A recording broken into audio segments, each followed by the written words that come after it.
আসসালামু আলাইকুম বন্ধুরা, সবাইকে আমার চ্যানেলে স্বাগতম।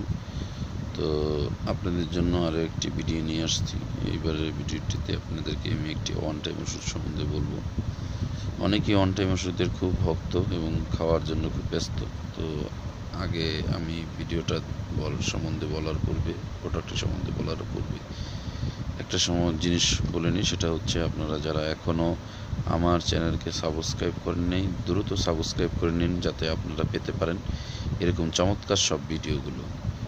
আর এখনও যারা আমার ভিডিওগুলো শেয়ার করেননি, অথবা ভিতর থেকে ভিউ দেননি, অথবা আমার ওয়েব পেজে যাননি, দয়া করে আমার ওয়েব পেজ ব্লগ পেজে যাবেন এবং পাশাপাশি আমার ভিডিওগুলো অবশ্যই দেখবেন, লাইক করবেন, শেয়ার দিবেন, আর কমেন্ট করতে অবশ্যই ভুলবেন না যদি আপনাদের প্রয়োজন হয়। তো আসুন আমি আপনাদেরকে নতুন প্রোডাক্টটির সম্বন্ধে কিছুটা বলি। এটার নাম ডিপি মুনিশ। এটা হলিডেক্সেরও হয়তো আগে, তো এখন মুনিশ আসলে চমৎকার একটা গ্রুপ। এটা বীর্যস্থলন, যাদের দ্রুত বীর্যস্থলন হয় তাদের ক্ষেত্রে খুব ভালো কাজ করে। তো এটা নার্ভ স্টিমুলেট একটি মেডিসিন। নার্ভ স্টিমুলেট একটা কী জিনিস এটা আপনাদেরকে বলে দিই। নার্ভ স্টিমুলেট হলো যে শরীরের যে রগগুলো আছে, আমাদের যে শিরাগুলো, এই শিরাগুলোকে শক্তিশালী করে, এবং বিশেষ করে আপনাদের যাদের শক্ত কম হয়, এটার দ্বারা সেই শক্ত কাজটাও হয়, এবং যাদের স্থূলন তাড়াতাড়ি হয়, বীর্য স্থূলন, লিঙ্গ রগের যদি দুর্বলতা থাকে তাহলে কিন্তু বীর্য বেশিক্ষণ ধরে রাখতে পারে না, দ্রুত স্থূলন হয়ে যায়। স্নায়বিক দুর্বলতা থাকলেও কিন্তু এই সমস্যাটা হয়। স্নায়ু কিন্তু আমাদের রগকেই বলা হয়। তো আসুন, এটা হাব্বে মুনিশ গ্রুপ। এটা আর হাব্বে মুনিশের গ্রুপের এটা হচ্ছে মুনিশ, একটি ট্যাবলেট ডিপি মুনিশ। তো এটা বাংলাদেশের বিভিন্ন এরিয়াতে পাওয়া যায়। অনেকে আমার কাছে ওয়ান টাইম ওষুধের কথা বলেন, এই জন্য বললাম। তো কারা এটা খাবেন সেটা বলি, আর কারা এটা খাবেন না, আর কারা খেলে উপকার হবে, কারা খেলে ক্ষতি হবে, একে একে সব বলছি ইনশাল্লাহ। তো আর এটা কোথায় পাওয়া যাবে, দাম কত, সেটাও বলি। তো আসুন প্রোডাক্টটা আগে দেখাই। প্রোডাক্টটা সম্বন্ধে অনেকের পরিচিতি নেই, তো প্রোডাক্টটা চিনিয়ে দিই। এই হচ্ছে আপনাদের ডিপি মুনিশের প্রোডাক্টের। তো এটা হচ্ছে ডিপি মুনিশ। 5 বক্স থাকে একটির মধ্যে, ফুল বক্সে।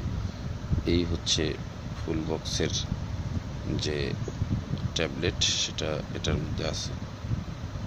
ডিপি মুনিশ এটাতে 10টা করে থাকে। আর এটা ভিতরে ট্যাবলেট আছে। এটা এই হচ্ছে ডিপি মুনিশ, দেখুন।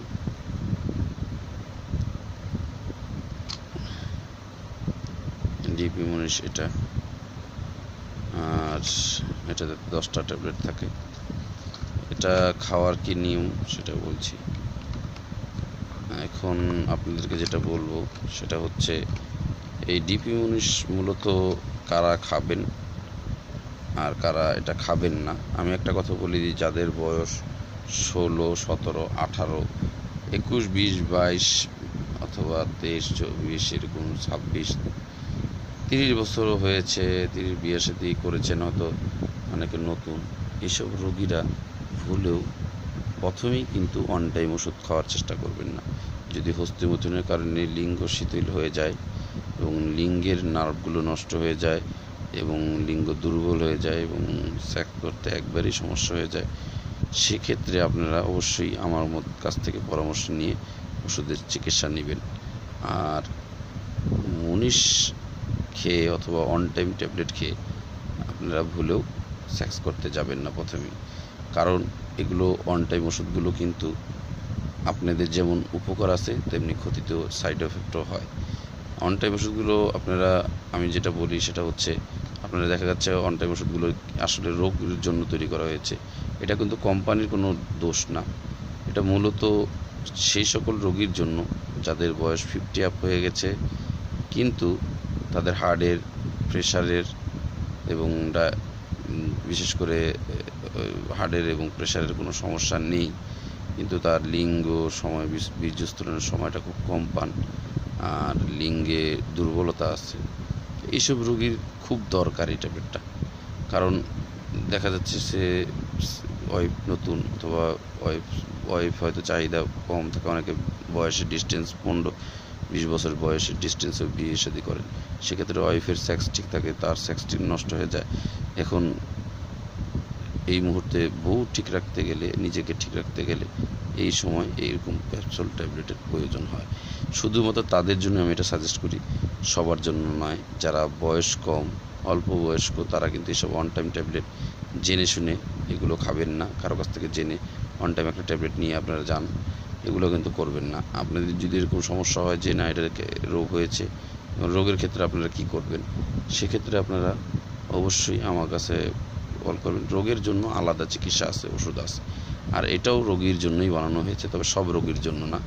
হার্ট, লিভার, কিডনির বড় ধরনের ডিজিজ, এসব রোগীরা এগুলো খাবেন না। এটা খাবেন শুধুমাত্র যাদের সুস্থতা আছে কিন্তু বয়সের বার্ধক্যের কারণে সেক্স ড্যামেজ হয়ে গেছে, কিন্তু হাই প্রেশার, হার্টের সমস্যা এগুলো নাই, তারাই এই ওষুধগুলো খাবেন। কারণ এসব ওষুধ তৈরি করার পরে কিন্তু সংবিধিবদ্ধ সতর্কীকরণ বলাই আছে, আর বিশেষ করে চিকিৎসকের পরামর্শ অনুযায়ী খাওয়ার কথা এইসব ওষুধের মধ্যে লেখা থাকে। দেখবেন সব জায়গায় ওষুধের ইয়েতে একবারে লেখা থাকবে যে আপনারা অবশ্যই চিকিৎসকের পরামর্শ নিয়ে খাবেন। ডোজের ব্যাপারে এটা লেখা থাকে, এই দেখেন, এই যে সকালে ও রাতে আহারের পর একটি করে ট্যাবলেট অথবা চিকিৎসকের নির্দেশ মতো সেবন। এটা কিন্তু আপনার সবচেয়ে বেশি দেখার বিষয়, সেটা হচ্ছে চিকিৎসকের পরামর্শ ছাড়া খাওয়া নিষেধ। ওষুধগুলোর গায়ে কিন্তু সুন্দরভাবে বলে দেওয়া আছে। এই কোম্পানির দোষ না, দোষ আপনাদেরই, যারা আপনারা খান, আপনারা বুঝে খান না। আপনাদের খাওয়ার জন্য ওষুধগুলোর নিয়ম এখানে বলাই আছে, একটা করে খাবেন। শুধু কারা খাবেন এটা আমরা বলে দিব। তো সবাই কিন্তু এই ওষুধ খাবেন না। দাম, এটার বক্সের দাম আসে 200 টাকা, এক বক্সে 10 পিস থাকে। তো এটা রেগুলারলি খাওয়ার প্রয়োজন না, শুধুমাত্র ইন্টারকেসের 2 ঘন্টা আগে গরম দুধ দিয়ে খাবেন। আর ওই অল্প বয়সের ভাইদেরকে আমি একটা কথা বলি, আপনারা যারা নিজেদের স্বস্তিমতো এবং বিভিন্ন স্বভাবের কারণে ওষুধ সেক্স নষ্ট করেছেন, আপনারা অবশ্যই একটা জিনিস করবেন, সেটা হচ্ছে আপনারা ভুলেও অন টাইম ওষুধ প্রথমেই খাবেন না, পরামর্শ নেবেন। আর যদি ওরকম রোগী হয়ে যায়, একান্তের সমস্যায় পড়েন, তখন কি করবেন আমি পরামর্শ দিয়ে দিব, আমার পরামর্শ অনুসারে কাজ করবেন। বিনা পরামর্শে আমি শুধুমাত্র আপনাদের ওষুধের অ্যাড দেওয়ার জন্য আনিনি, শুধুমাত্র জানানোর জন্য কোন ওষুধটা কী কাজ করে আর কোন ওষুধটা আপনারা ভুল সেবন করে পরবর্তীতে বিপদে না পড়েন। এই জন্য আল্লাহ না করুক এমন একটা বিপদে পড়ে যান যে এমনও লোক আছে যে অন টাইম ওষুধ খেতে যেয়ে তাদের মৃত্যুও হয়েছে। তো কেন এগুলো করবেন? আপনারা অন টাইম ওষুধটা খাওয়ার পূর্বে আপনারা ডাক্তারের, চিকিৎসকের পরামর্শ ছাড়া খাবেন না। প্রেশার এবং বিভিন্ন জিনিস মেপে তারপরে খাবেন। আর হার্টের সমস্যা থাকলে এগুলো ধরবেন না, দূরে থাকবেন। আর এগুলো বিশেষ করে আপনারা অনেকেই জানেন না, হয়তো অনেকে নিজেরা ডাক্তারদের কাছ থেকে চেয়ে নিয়ে তারপরে খান। বিষ খাওয়ার মতো এই ভুল করে খেয়ে তারপরে ডাক্তারদের বিপদে ফেলান, নিজেরা তো পড়েন বিপদে, পাশাপাশি ডাক্তাররা বিপদে পড়ে। কারণ একটা ওষুধ বিক্রি করতে যে 30 টাকার ওষুধ বিক্রি করতে যে জানের হুমকি, পাশাপাশি দেখা যাচ্ছে ওই রোগীটারও বিপদ, আবার ওই ডাক্তারটারও বিপদ হয়। তো আপনারা একটা কাজ করবেন, অবশ্যই ডাক্তারের, চিকিৎসকের পরামর্শ নিয়ে তারপর ওষুধে না ধরবেন। প্রেশার, ডায়াবেটিস এবং হার্টের সমস্যা জেনে তারপর ওষুধে হাত দিবেন। আর আমি সচেতনতামূলক এইসব ভিডিও বানাই এই কারণেই, যাতে কোম্পানিগুলো এবং আপনাদের দুজনেরই কোনো সমস্যা না হয়। একটা কোম্পানির ওষুধ খেয়ে পরে বিপদে পড়লে ওই কোম্পানির বদনাম। আর কোম্পানি ওষুধগুলো বানিয়েছে রোগীদের জন্য, ওয়ান টাইম হিসেবে আপনাদের এই ইয়াং বয়সের মানুষদের জন্য না। এটা ডাক্তার পরামর্শ দিবে কারা খাবে। তো ভালো থাকবেন, আর আমার ভিডিওটা অবশ্যই শেয়ার করবেন, লাইক দিবেন, সাবস্ক্রাইব করবেন, আমার চ্যানেলের সাথে থাকবেন। আমি আপনাদের জন্য নিয়ে আসবো নতুন নতুন সব ভিডিও। ধন্যবাদ।